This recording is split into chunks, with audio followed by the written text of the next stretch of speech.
Hi, welcome to this episode of Founder's Journey. And today we have Sivan Iram on this episode. Did I get your name correct? Perfect. Proper Israeli accent. All right. Thank you for coming on the episode. And I think I connected with your folks over at ITC Vegas Mhm. from my memory. And then they're like, you gotta have our founders on, so he can tell you about our awesome company.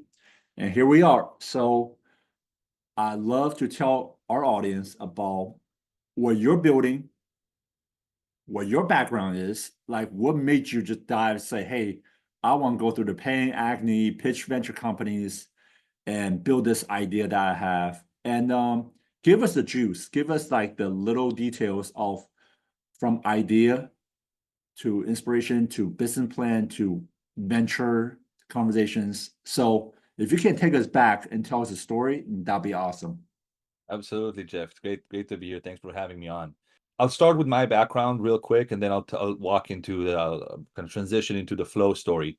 I am Israeli, born and raised. I started my career as a software engineer. As a kid, I loved everything about computers. I consider myself fortunate to being a kid in the 80s where the PC revolution happened. I just love it. I learned coding when I was 11 and started to also kind of mess around with the hardware and disconnecting. And I definitely wrecked more computers that I fixed, but I just absolutely loved it. Transitioned into making that a profession in studying software engineering in college back in Israel. And I spent close to a decade after college working for various companies on the software side. And as time progressed, I started to become more and more curious and fascinated to the business side of technology. I wanted to know how what I was doing, writing code, affect the company and how the company affected the industry. I was really kind of drawn to that. My dad was a business owner, so dad was always around the dinner table. So I kind of found myself drawn more and more. I came to the US to get my graduate degree in business. I wanted to establish a strong foundation as I'm transitioning to business capacity. I went to HBS 2 years, a graduate in 2015. In the past 10 years, I've been living in California. Went back into tech companies, now in more business facing roles, a lot of strategy and business development, sales, partnerships. The common thread within my journey has always been digital transformation. It wasn't specifically with insurance, but it was with industries, with various industries that has certain similarities and challenges to insurance. I've done a lot of work in supply chain companies and manufacturing and automotive and energy. And the two challenges, the main challenges I face on one side, it's how do we bring innovation into that fits with a legacy technology stack, and very complementary, how do we face change management? How do we work with an organization to adopt to change beyond a C-suite decision to implement some things? And those two together, I had successes and failures, but it kind of put me in a position, gave me the inspiration wanting to start my own company. And I was looking, I wasn't biased as to what industry that would be in. I built my own playbook, moving and learning from industry to industry, learning about the ecosystem, the value chain. It was much more about finding a pain point or an opportunity where technology can completely move the needle and change the game. Oftentimes people say, I fell into insurance or I found myself in insurance because of a family member, a brother that I have in the space. And I just learned a lot about it. And I was talking to dozens of folks on the retail side, the wholesale side, the underwriting side. You find gaps, you connect the dots, you come up with a vision that people rally behind. And that kind of started the journey for Flow. Um, but to say that today we're in the same place where we started is definitely, I mean, I'll be honest, I say that sometimes to make the story sound like it like it all makes sense. And I was born with this idea. It definitely evolved with time. And I think that's the proper way, actually, is you have a hypothesis, you test it out in the world, and it evolves, it takes shape, and it molds itself into something, if you're fortunate, into something that's really valuable, that creates value in the world. And we're definitely there now. We're seeing, but it was quite the journey. I'll talk about flow and kind of where we are, what we do. And I'm happy, if you want to explore the journey and the shifts and the change of what we've done. But You got to give us the juice. Most people just see very much on the outside when a cake is already baked. So we want to bring this episode like, when we bring all the ingredients and how we chose the ingredients. And I'd love to just also add your co-founder. He have an interesting background as well. And how did you start building your team? So if you can just stack your answers to those questions and give us a little bit of background of how you chose your team and how did you decide who to add? Awesome. I'm glad you're asking. I rarely talk about these things with podcasts, and I'm glad to give credit to my awesome co-founders. I have two. We're a team of three, and I'll talk about how I met them. So back in February of 21, I decided that I wanted to start my own company, and I was looking for ideas. I found kind of a really interesting space in insurance pretty early on as I was talking to these dozens of people. The segment in insurance that I started to focus on more and more is commercial insurance. So think insurance that companies buy, not individuals, like home and auto and medical. Think insurance that companies buy. What's really fascinating about the value chain in commercial insurance is that oftentimes the most rudimentary insurance products companies buy through a broker. The more complex deals, which is a segment that is growing like crazy, 20% year over year in the past 5 years. It's $100 billion segment. Is called specialty insurance, or not admitted E&S. There's all sorts of terminology there, and that is more complex insurance products that typically the broker can't really provide the knowledge and expertise and access to the right insurance companies, and so they bring in a second broker, what's called a wholesale broker, that provides that level of expertise and access to the right carriers. Think of it like, the first broker, the retail broker, is your primary care physician. You go to them when you have the flu or tummy ache or whatever is the ailment is. But when something else is wrong, deeper, more meaningful, they send you to a specialist. So that's a good analogy for the wholesale broker.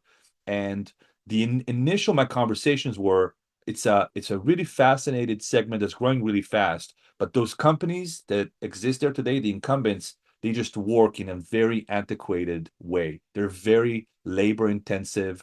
There's a lot of human touch in every single account, and there's benefit to that in terms of uncertain types of business, very large accounts.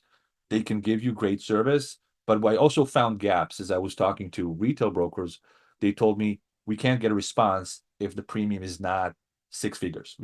We have to chase those folks. So it sounded really familiar to me from my prior the companies I work with, the opportunity to use technology to change the dynamic, change the unit economics so that it actually makes great sense.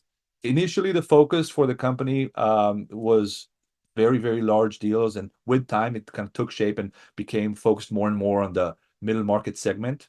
It was clear to me what the proposition for us, for the company, was how can we bring enterprise grade service to the middle market and small commercial space. That's the kind of the thesis behind Flow. We actually started under a different name. The name was Capitola for a few years, and last year we rebranded. But that was the thesis. How can we bring enterprise level service into a smaller segment, a small commercial segment? I mean, not size wise, it's absolutely massive. The notion was we need to build a platform, provide that as a login experience to our clients, and they would place the business themselves. I felt like I needed a strong product guy in a co-founder, and I started to reach out to my network, got connected with really phenomenal people. One of my friends put me in touch with a friend of his who was the CTO of Hippo back in the day, and he told me, "Listen, I'm happy with what I'm doing. I'm not available, but I have the perfect person for you. Somebody that they worked with a few years back. He was now at Google, and this guy told me that they know he's searching. He's looking to start something themselves. I got connected with him. His name is Amit Benatan. We started. We're both local here in the Bay Area. So we got together. We started working together, and very quickly, a couple of months in, it definitely felt like the right fit. He is the most intellectually honest person I've ever met in my life. He holds the truth on a pedestal. He has zero ego. He's great product sense. He great critical thinker, and he challenged me nonstop. And that's the dynamic I loved. I thrive with this, good tension of inquisitive, not from a place of I need to prove I'm right, but let's find the truth together. And I just thrive in that. And I felt immediately that I had to, you bring your A game. When you surround yourself with A players, you bring your A game every single time. It felt like the right challenge, the right challenger with me. And the 3.5 years we've been co-founders, we've built a very strong relationship. It was also evident we needed a strong technical co-founder. Amit introduced me to his friend, a guy named Naor Rosenberg, lives back in Israel. He was VP R&D with one of the most promising startups. And initially, the conversation was, listen, guys, I have this dream job. I'm happy with what I'm doing. The more we met, the more we spoke about the opportunity. And he felt like maybe, just a once in a lifetime opportunity. He always wanted to be a founder himself. I remember the phone call we all went on when Naor said, I'm in, guys. Count me in. Let's do this together. It was in June of 21, 6 months after I started kind of the search. I knew what I wanted to build. We had a very strong founding team. And we went out with basically a deck. We had no MVP, no single line of code written. Back in 21, you can still do that. Be a first-time founder with no product, no traction, with design part, nothing, just a deck. There was the insurtech space was really highly valued back then. I think now it kind of came down to earth, but back then everything was kind of really attractive. The insurtech space was really attractive, and we'd be able to secure just a great seed round from one of the best funds in the world, Lightspeed Ventures. We have a phenomenal partner on our board. And we started to build the team, the engineering team. I'm lucky that Naor is probably the best people manager that I've worked with in my life. He's been able to attract A talent. We have a phenomenal development team back in Israel. And we started to build a team here in the US. The company's close to 30 people today. So fast forward 3 years, the company's 30 people. We've done our Series A round last year. That was led by Munich Ventures, a phenomenal player in the space. They bring so much value as an actor in the space, so many carriers to our table to work with us. But it's not like a strategic investment that labels you in a certain way. So we get the benefit of strategic without sometimes the cost that early stage strategic investments have. And the BD team at Munich Ventures is just top of the line. They're if you want to look at the dictionary for portfolio success teams, you would find the photo of the Munich Ventures guys. So that's been the story. Definitely lots of shifts in between. Halfway through the journey, we decided that this approach of providing retail brokers with a platform was not the right fit. We had pockets of success, but we couldn't see the product market fit, brush fire moment, and everything is, works like crazy. And we realized that kind of the deeper reasons why we decided to bring that platform in-house and build a broker team. And everything started to magically, well, magically is a bad word, but just started to happen for us. We started producing business as a wholesale brokerage 9 months ago in March, and the growth has been absolutely phenomenal. We're tripling our top line every single month for 9 months straight, and we're not slowing down. So it's been just absolutely a phenomenal journey. In general, in the past year has been a whirlwind of success. I have questions. I'll unpack them slowly because that was a lot of share. You give us your story. What was the thinking behind Flow Specialty and the Flow? How'd you guys came up with that name? The concept evolved. We realized that retail brokers need a better wholesaler. They needed a responsive, consistent, insightful partner to serve mid-market clients. They just did not have that. If they had a very large client, they had numerous people to go to and get great service. But as soon as the account became smaller, they just couldn't get the service that they needed. So that's how we set it up. The name Flow came about for two core reasons. One is we wanted to communicate a level of velocity and movement and fluidity and dynamism into a space that typically is considered to be slow moving and hard and very labor intensive and manual. So we wanted the name to embody kind of the level of dynamism and velocity and speed. The second reason, and by the way, flow of business is a term in insurance. You can think of deal flow or cash flow. All the word flow really, works well with those concepts. The second reason that I loved embodies a greater vision. I think this notion, if you know the term to be in a state of flow, it's a term in psychology that means to be in the zone. It's this combination of, on one side you're challenged but everything is easy, you're just meeting the challenge with ease and a sense of enjoyment.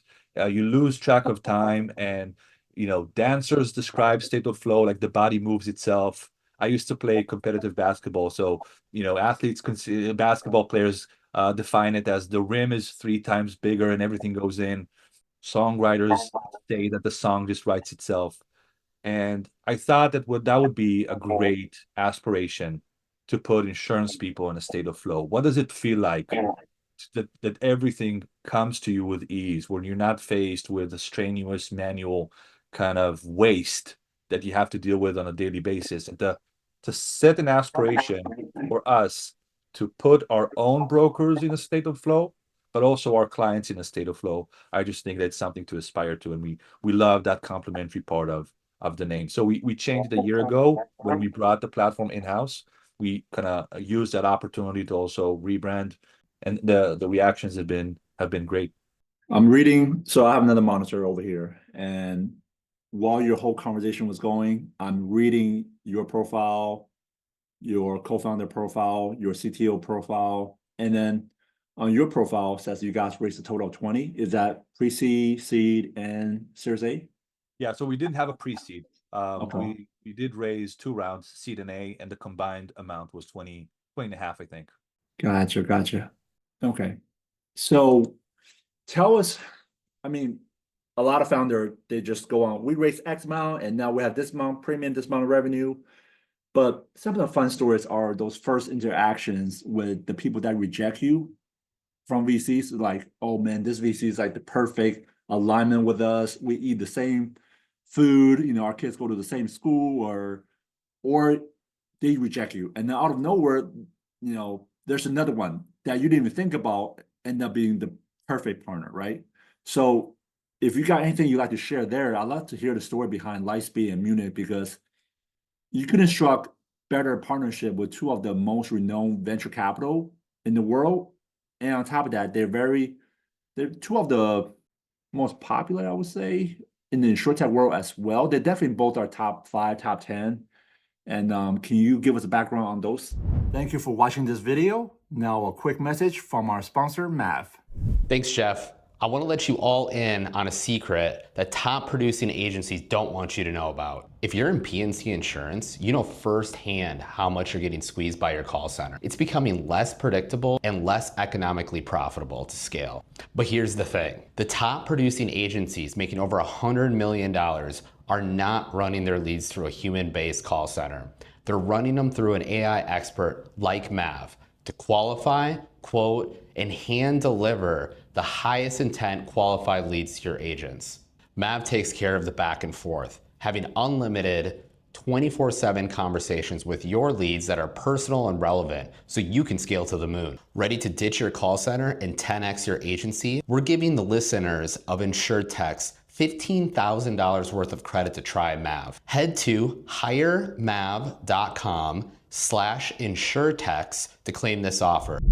About 8 years ago, I tried to start a startup and miserably failed. I did everything wrong.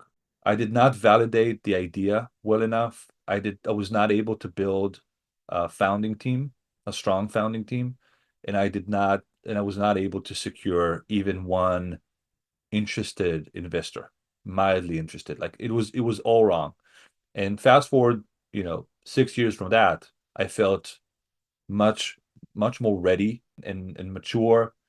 And so I went about a different process when it comes to validating the idea, finding the right partners, founders that I described, and also running a good capital raise process. I started by pitching what I called friendly VCs. So these are people that I know and I have a relationship with. Most of them went to school with me at HBS, and they were already at positions where they're decision makers.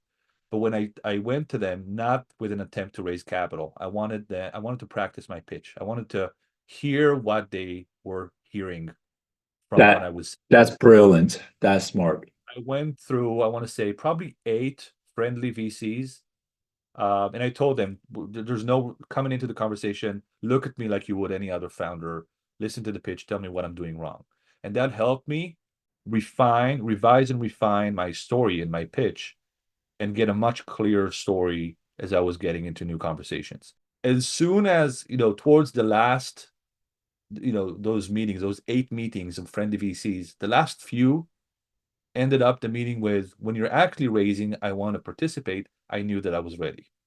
So then I started to reach out to tier 1 VCs where I wanted, kind of like the strategy when you're applying for When you school. say tier 1 VCs, tell our audience, what's your definition of tier 1 VC? Typically would be global funds that have great reputation. They're multi-stage, so they can support you throughout the process. You look at their portfolio companies, you have stellar companies in their portfolio. It's a combination of those elements, the being multi-stage, being global, having a great brand recognition, a very, very strong portfolio. I'll name a few, not to say that I've pitched all of those, but the tier 1s you would consider. So Lightspeed is considered tier 1, our lead investor on the Series Seed. Andreessen, Sequoia, Bessemer, Excel. There's a long list of tier 1s. But you also go to smaller funds that are, they're good. Being more mature is not only as an individual, but also having, a much more robust network of friends who are founders. And I was able to get connected with great partners at smaller VCs. Not to say that they're not as good as tier 1s. They don't have typically sometimes the size or their brand recognition, but still great funds. So I wanted to open up a broad spectrum of funds that I approached. And I probably made 30 pitches for my seed round. And we got 2 term sheets out of that. So on one side, we were first-time founders in a space that we did not have any experience in. My 2 founders, it was a new connection, a new relationship where there's risks. So those are typical risks that VCs would see. On the flip side, the market dynamics from a capital standpoint was phenomenal. So we were able to get 2 really good term sheets. We ended up going with Lightspeed. Munich Reventures was also in the loop. I got introduced to them, but they were still raising their existing fund. It was still in process. And the partner there was interested, but he told me, it's not going to be ready by when you want to raise. So we'll talk when you're ready for the next one. And sure enough, we kept in touch. They saw our growth. And so the Series A was much easier. It was much more what you would consider to be preemptive. Still, there were multiple funds in the process, multiple term sheets. We ended up with Munich Reventures, but it was much easier from a process standpoint. I did not need to go out and raise capital. It was also the process itself was at the end of 22, where the market had already changed the environment. So I was very happy that I didn't need to go out and raise actively, but it kind of came to us. And it was kind of a factor of the conviction, the relationship that I had with a partner, and the traction that we've been able to get by then. The revenue size when you were at pre-Series A, and where are you guys at today? We raised our Series A pre-revenue, which is very early. That's impressive. Yeah, yes and no. I think now I'm much smarter now.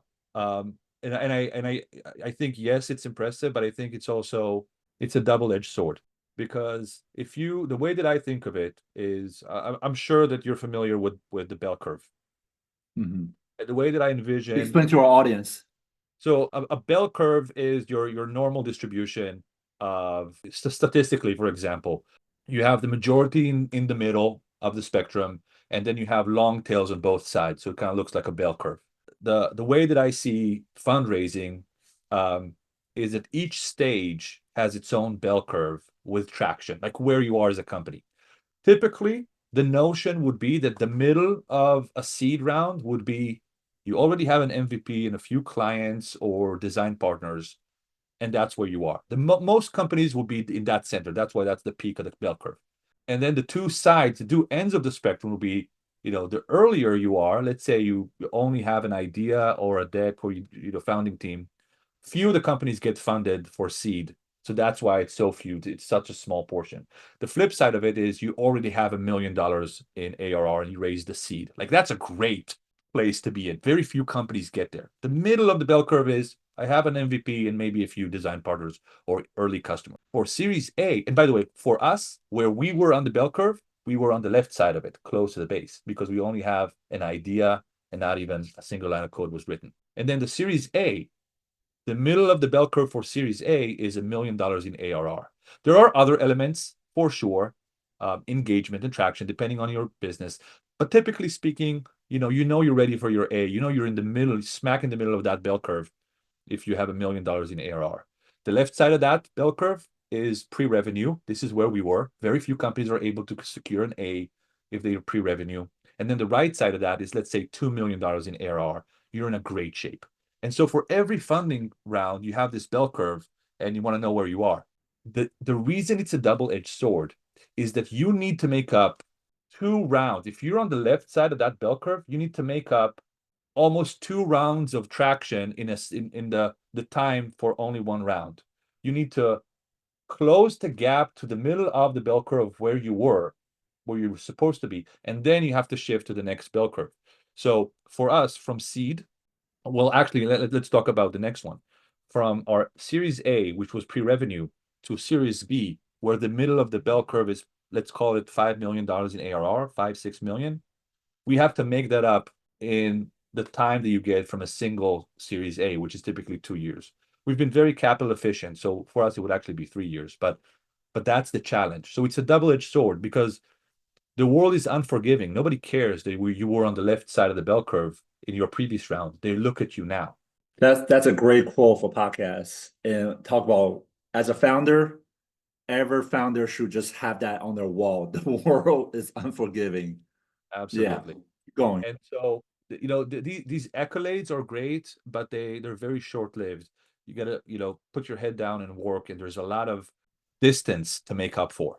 And fortunately, we're growing really, really fast, so we're very confident in our ability to scale. Like I said, the past 9 months have been a whirlwind of success, so we're definitely gonna get there. We're thinking about our B. We're not actively raising. It's going to happen next year sometime. And we're probably, from a revenue standpoint, I'm not going to tell you where we are immediately today, but we will be in a great position to raise our B when we're out in the market. So kind of take those numbers that I mentioned. We're going to be in a better position when we actually go out and raise. So since you said you and your partner, co-founder are all in the same area, when you guys got your first round and Series A, what'd you guys do to celebrate? I think we were actually in Israel with my third co-founder. We went out for a big dinner. We went out for drinks. It was a huge celebratory moment because it came down to the wire. We got a lot of no's. That was really nerve-wracking. It was really hard.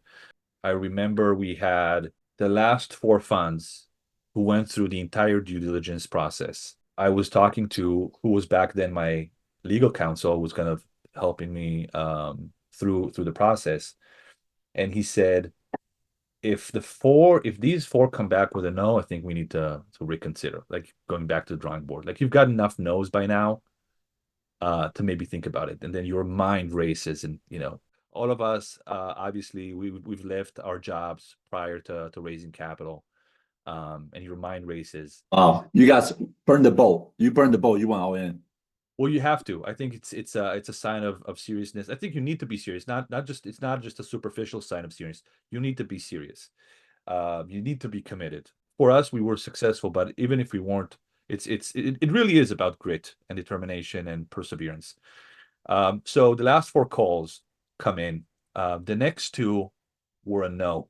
So then it's really nerve-wracking and you're really kind of down to the wire. And I remember the first yes. It was not with great terms. It was a small amount of a very low valuation. So that in itself, you say, close to my am I even going to take it moment. But then the next one, the final conversation was a resounding yes. And that was just a very joyful moment. So I wasn't there, but paint me a picture. Did you guys do it over FaceTime, over Zoom when they send the offer over? Or did they say, hey, here's a term sheet, read it, and then call us back? Or did they have you guys on Zoom and deliver the same time? No, I was on the phone with the partner from Lightspeed. I remember the moment. I was in my dad's study. They were kind of having me over because I live here in the States, and then I try to go back pretty often to visit. So I was in my dad's study, pacing around because when I'm on the phone, typically I'm walking. It moves the cogs in my brain. And the partner said we decided to invest. Told me the amount, told me what the valuation that they're offering us was. It was a pretty quick conversation. Got off the phone, called my first co-founder over phone, told him. We called our third co-founder, told him, and then we met up that night to celebrate. That's amazing. I did a mastermind event 3 years ago with 8 founders and co-founders. I just randomly called up these guys, sent a message on LinkedIn, and we all met in Boca Raton, Florida. And we had lunch, we had dinner, we just stuck together for 2 days and white wall everything. Some of the company were pre-seed, some of the company were Series A, Series B, Series C. There was $1.1 billion of institution-backed money that was in this room of 11 founders. And what's funny is there was a common thread of some of these guys who raised a lot. I don't know if you guys do this, but they kept track of every single company that said no to them. And then they do quarterly revenue earning emails to every single person on this list that ever said no to them. And the people that said yes to them say, this is where we are. This is what we're doing. And just keeping them in the loop, because a person that said no to you is still at the end of the day, somebody listened to your story, walk through your deck, and one day they could be your next founder. Do you guys do something like that or no? I do speak to the majority of the funds that also declined. In many cases, oftentimes an investor would say no to a round, but they say we wanna be in touch. We want to look at the next one. And sometimes it's lip service. Most of the times it's real, and because they proactively reach out to you. So yes, I do stay in touch from a very kind of collaborative perspective of when somebody says no to you, it's not an eternal no, and it's not projection on you or the company in any way. It's the fit for them, for their thesis, for where they are, for maybe the stage of the fund. So by all means, yeah, I definitely stay in touch. And I've seen, our Series A was a testament that having a relationship with somebody over an extended period of time, is a conduit to them participating and being active. And we do the same with Series B. I'm in constant touch with a couple dozen of funds that I know are serious about us and they like us. Some of them declined the previous ones, but they want to be involved in the next one. It doesn't mean that they're going to necessarily invest, but they might. And so even that, and also as a founder, you get the same thing that I did with my friendly VCs before raising our seed. You still do it. You constantly work on your story. You constantly work on painting a vision that people get excited about, and you do it through practice. It's nonstop practice, and you see how people react. You see the parts of the story that they find super compelling, and you also get a glimpse of what types of risks they see when they look at you and your business model and the market and technology. We haven't really talked about technology in a big way of what makes us different, but that sometimes it's a huge portion of the story. It's the main portion of the story. And you wanna really kind of use these meetings to refine it and revise it and paint a picture that people love. We're gonna go there in a second, but I just want to say thank you because I have had a lot of founders come on the show. They love to get to their company because that's their baby. Everyone loves to talk about their baby. But the things they struggle with, the up and down, the trial turbulence, is what make fantastic storytelling. And you just give us 20 minutes of great storytelling that most people don't understand what this journey is like. It's very lonely, it's very stressful. And thanks for sharing. So Well, now let's talk about your company. yeah, thanks for the opportunity. Typically, it's very kind of cut and dry and tell us about the company, what you guys do. And you're right, there's so much in that journey. People often say, if I knew it was this hard, I wouldn't do it. Or they say it, tongue in cheek.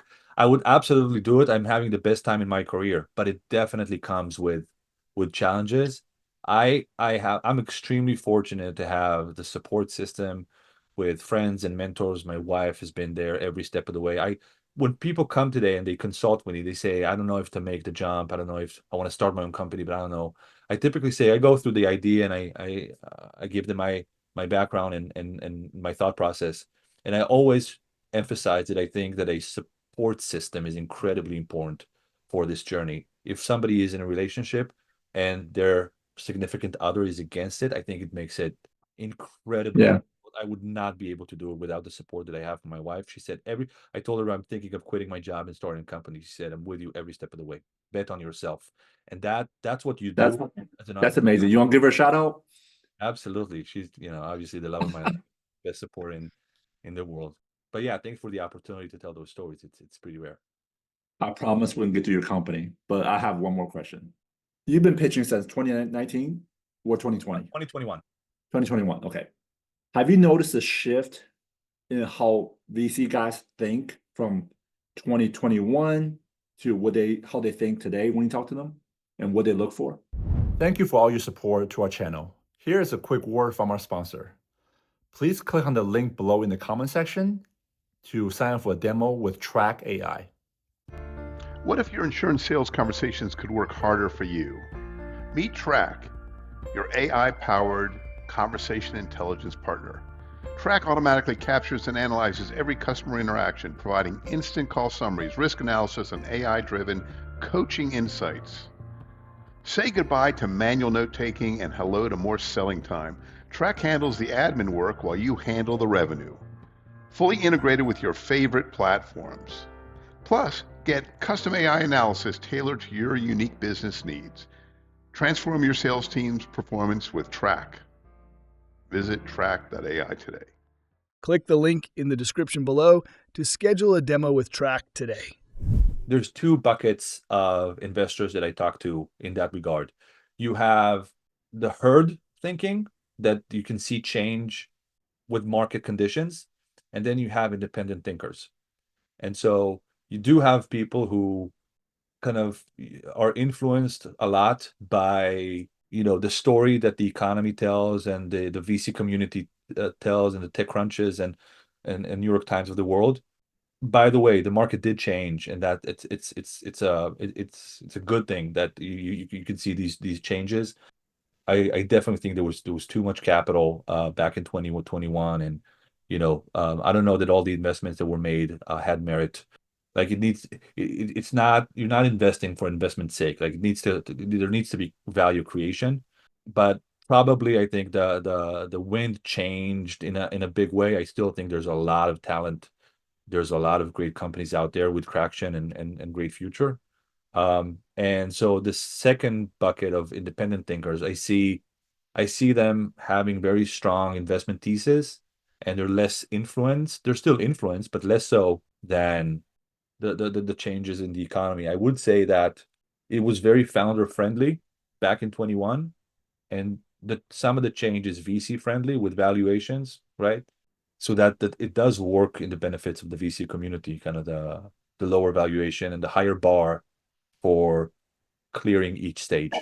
I just want to throw a random joke into something you just said. There was too much capital in 2021. There's a company called Bird Scooter Rental.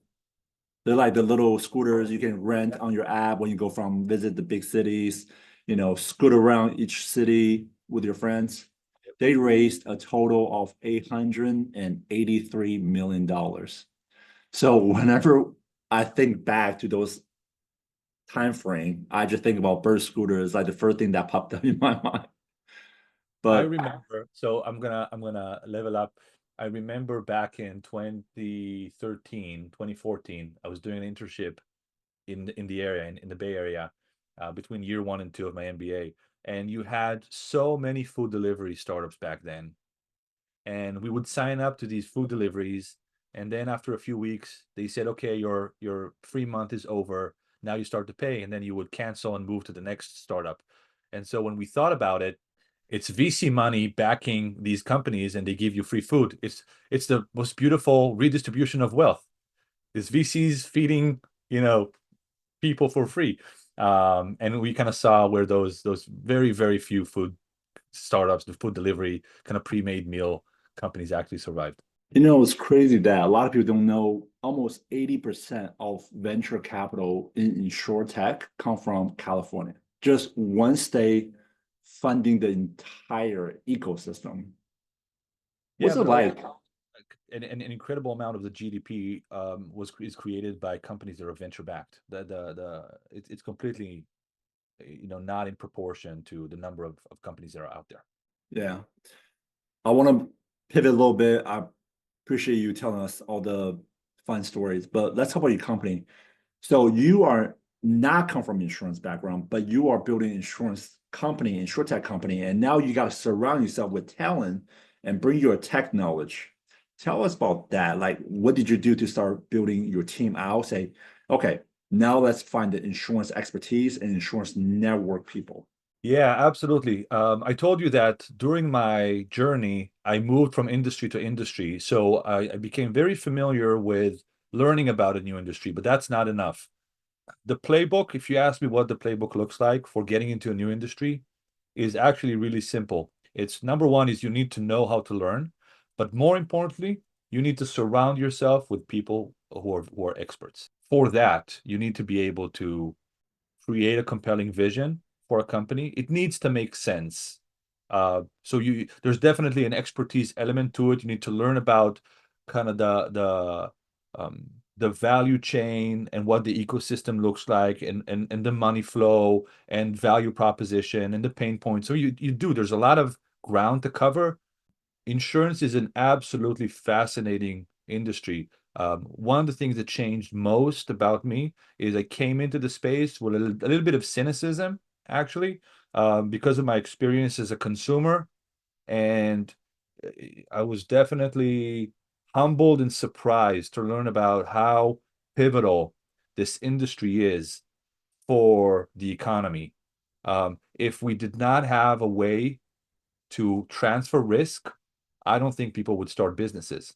Like if I was liable as a business owner to getting sued from my employees or to having my office burned down from fire, or an earthquake, or be liable for a cyber hack, and now I need to pay the ransomware. Every business faces a claim along their lifetime. And if companies had to pay it from their own company, from their own pockets, if they did not have the ability to pay a small amount for premium so that somebody else would step in and pay for it to transfer risk, I don't think the economy was as strong with as many businesses created. So it's an absolutely, I believe, a pillar of our economy and our society, the ability to transfer risk outside to a different company.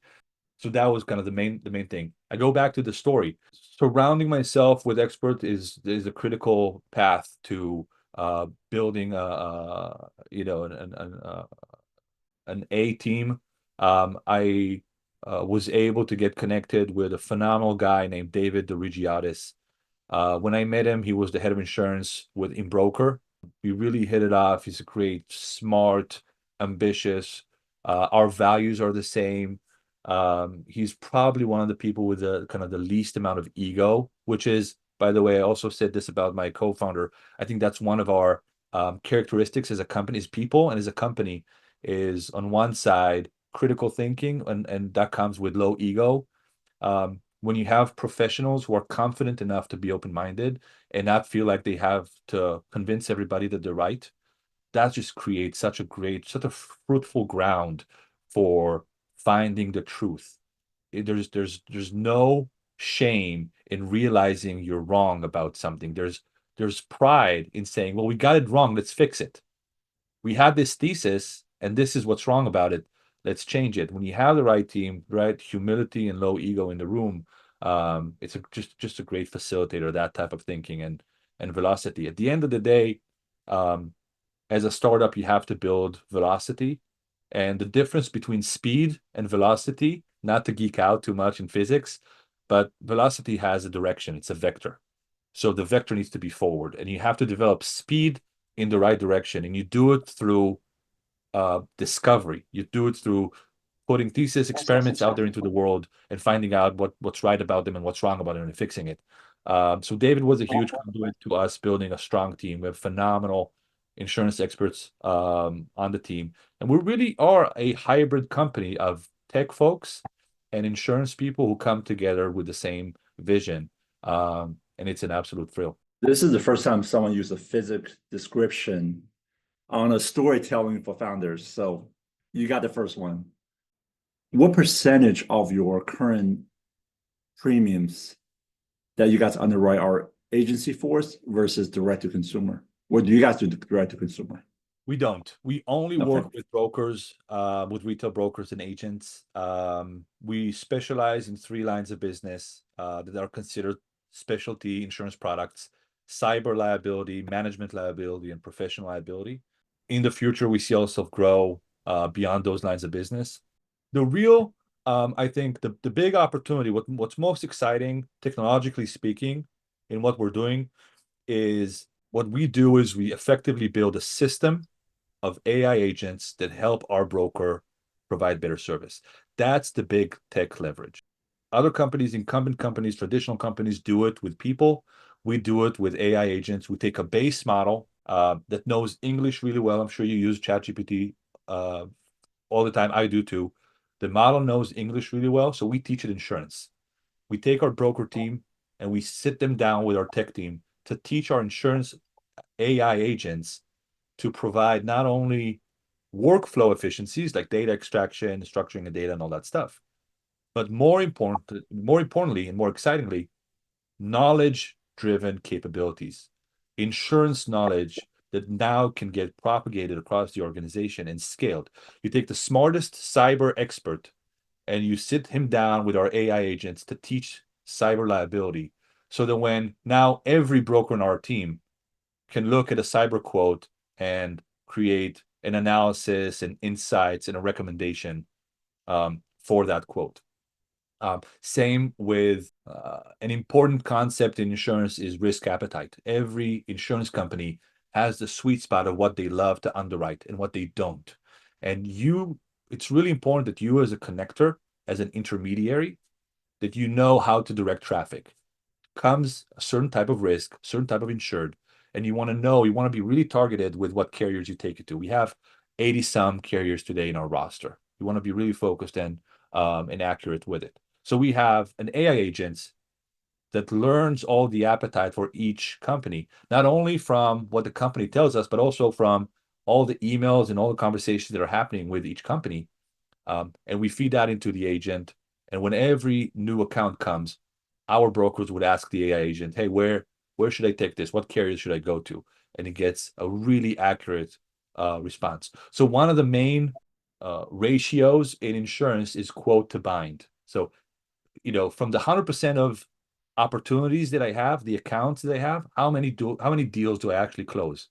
And you would be surprised, I think, to learn that the industry benchmark for that quote to bind is actually closing the deal.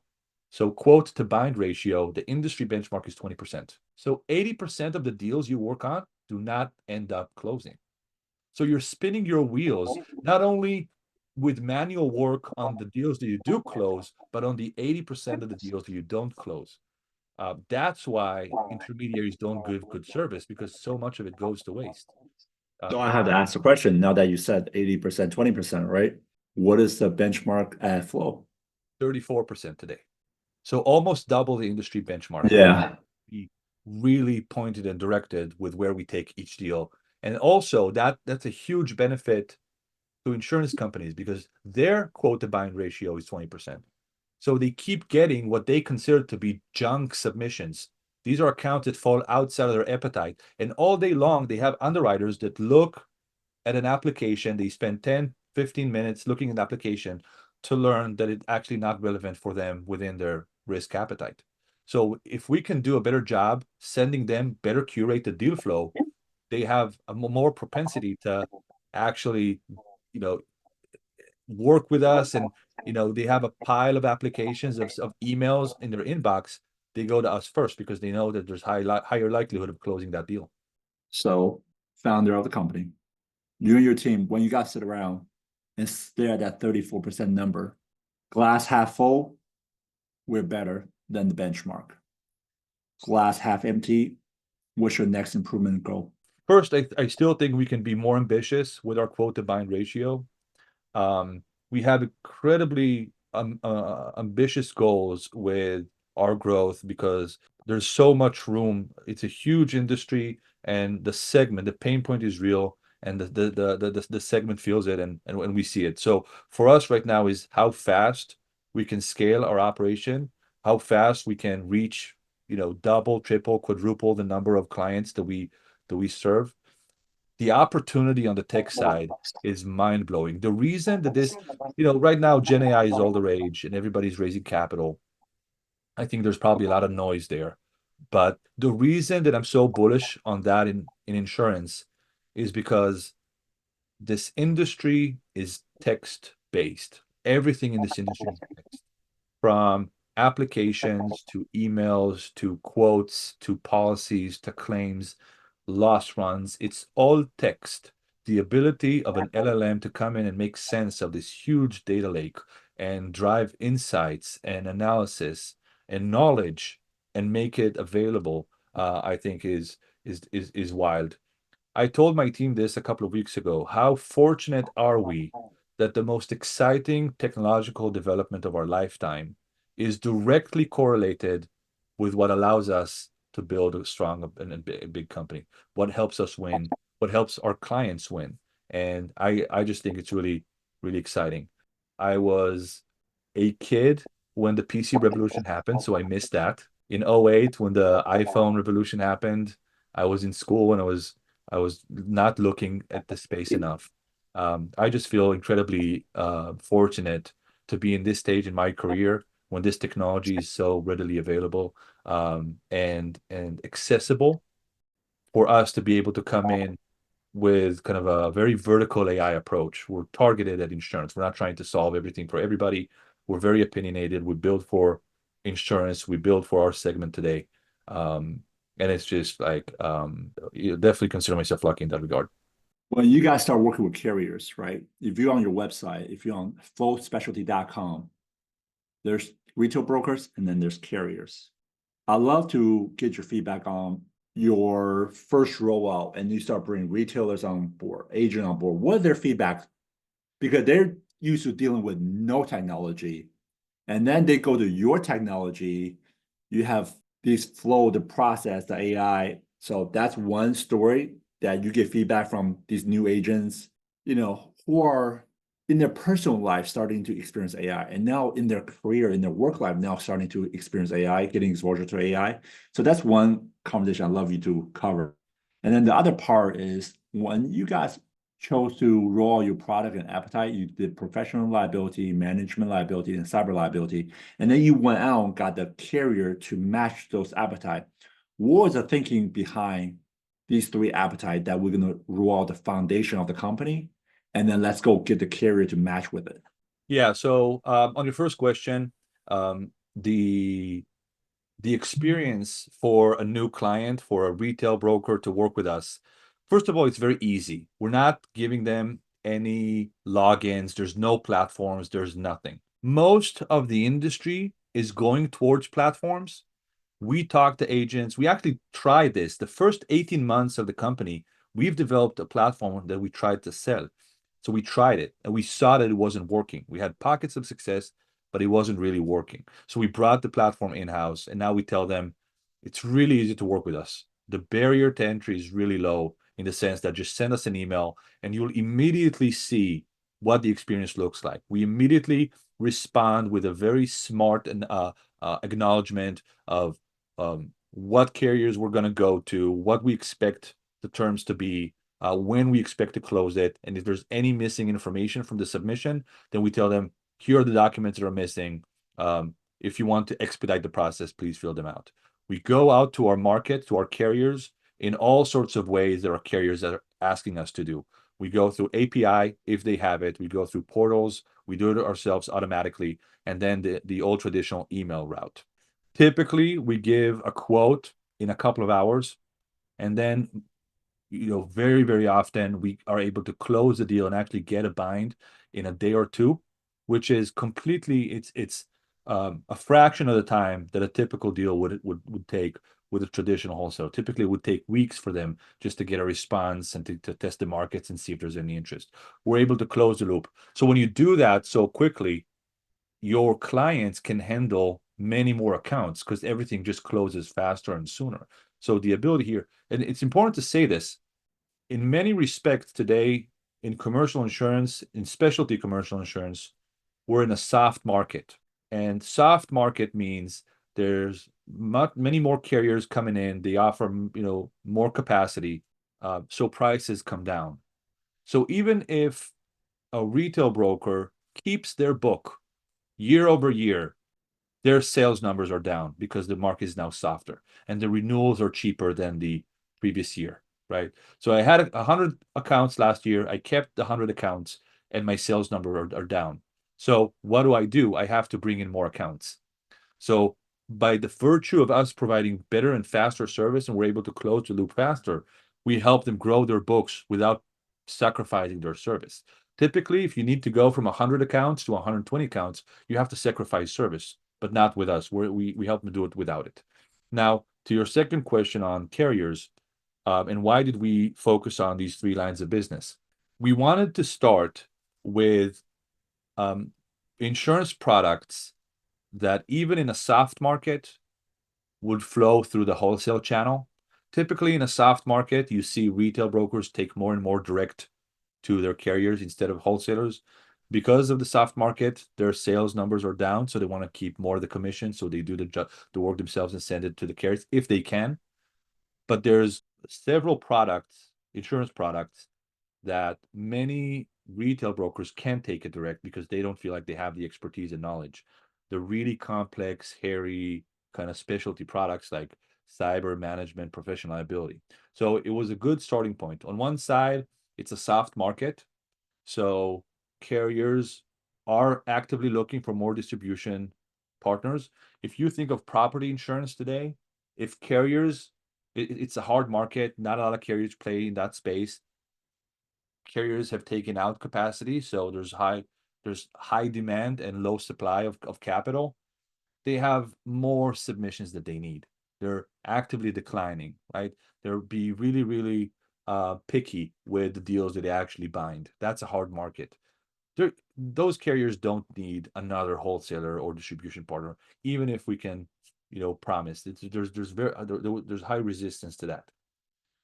But in a soft market, when prices come down and there are more carriers that play in the space, then naturally carriers will be very open to giving you a shot as a new distribution player. So that on one side, that there's the value, there's the opportunity there to really grow on the carrier side, and we did. In a span of 1 year, we got to 80 some carriers that provide really good balance with our roster of partners. And then on the other side, because of the expertise element, I'd like to have you just go in a little bit more. Conversational carriers are not easy. Like some carrier, they sometimes lack the imagination because where their technology stack is. Now, I'm looking at your carrier lineup. I mean, you have some good carriers, some really good technology product out there, like for brokers, because that's, my past life and current life still, where I'm in the other side of insurance, right? When you tell them what you guys want to do, what's their typical feedback and response? Like, hey, this is who we are. This is what we want to do. This is how we want to interact and sell your product. What does that conversation look like? Well, first of all, we come in with credentials. Having Munich Re Ventures as an investor gives you a lot of credit, and they made many of the early introductions. And then we have our team that have phenomenal relationships with carriers.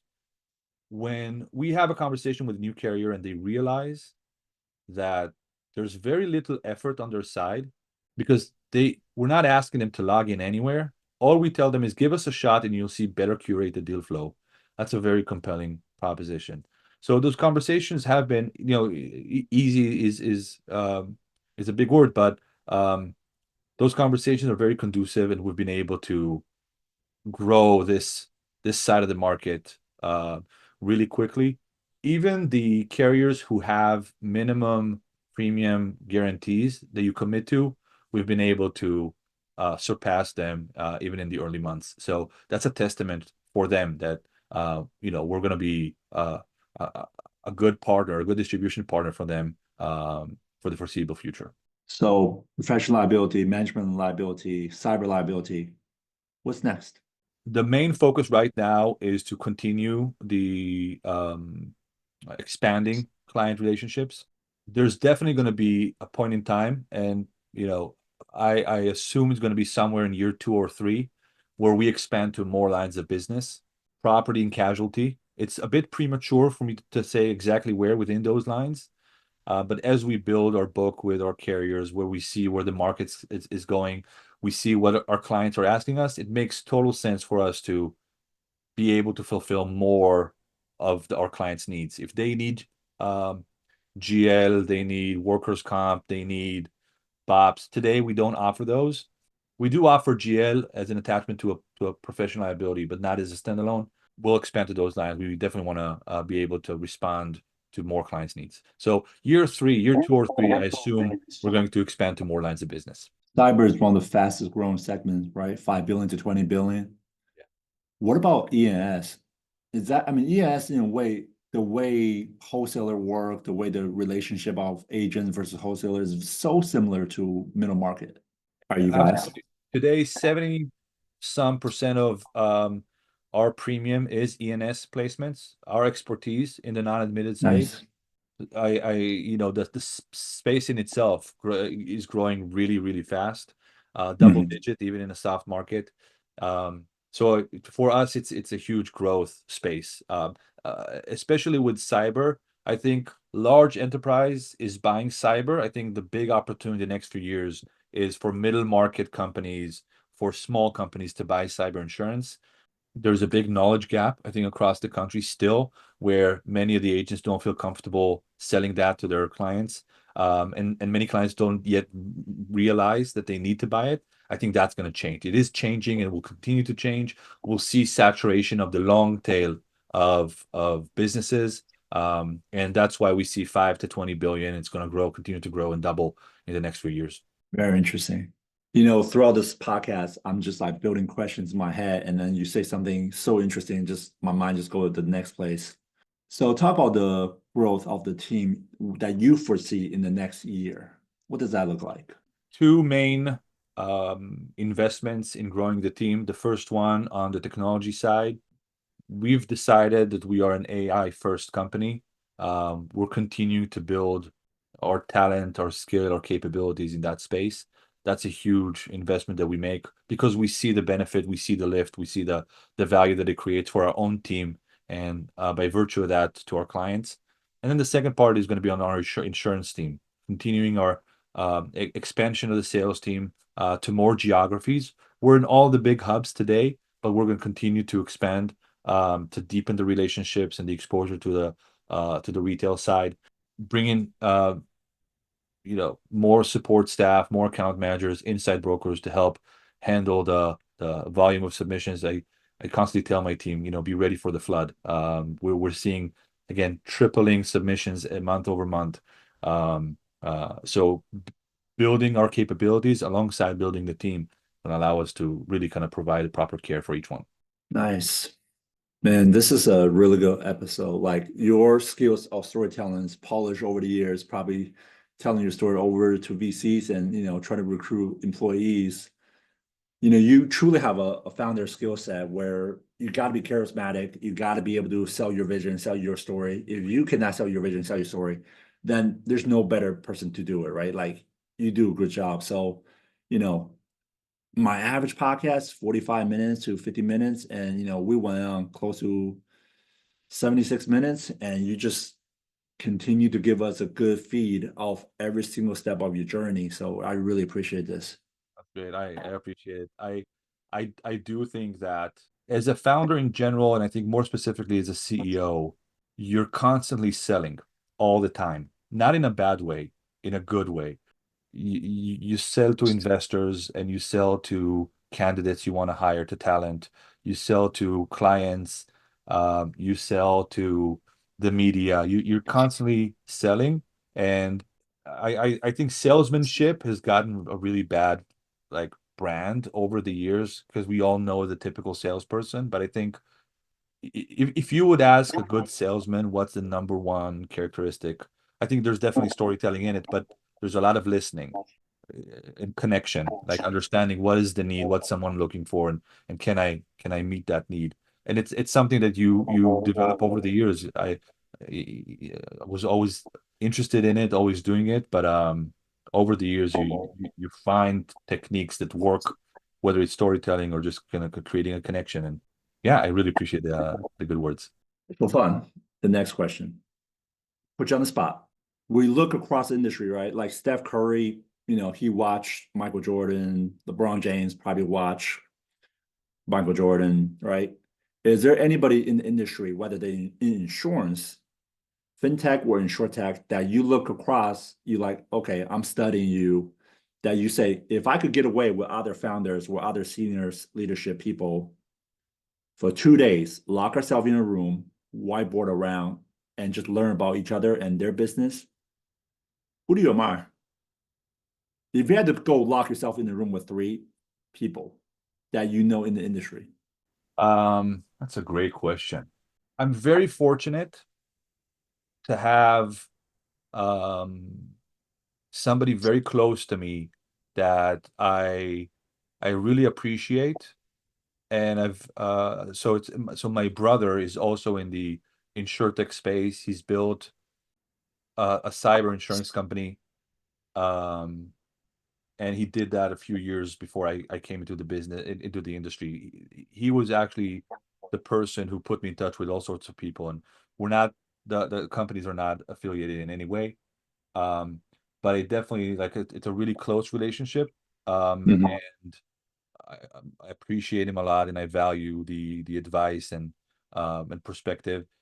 His company has always been a few years down the line, so the things that he was able to successfully handle are some of the challenges that we face along the years. So that's definitely been something that I've used over the years. I'm happy that we have the sort of relationship where he consults with me and we're very, very, very close together. So he's one. Um, I have a good friend who was the CTO of Hippo that Mhm. helped me get connected with my co-founder, and he's one of the most well-versed people that I have ever met in my life. We've built a friendship in the past 2 years since I met him, and I know that I can always pick up the phone and he's always there to help. And in certain times when we had to make the change a year ago and bring the platform in-house, um, he was one of the folks that helped me understand kind of what we're getting wrong, how do we find out where the right path is. So we definitely consider him to be a mentor and a close friend. Um,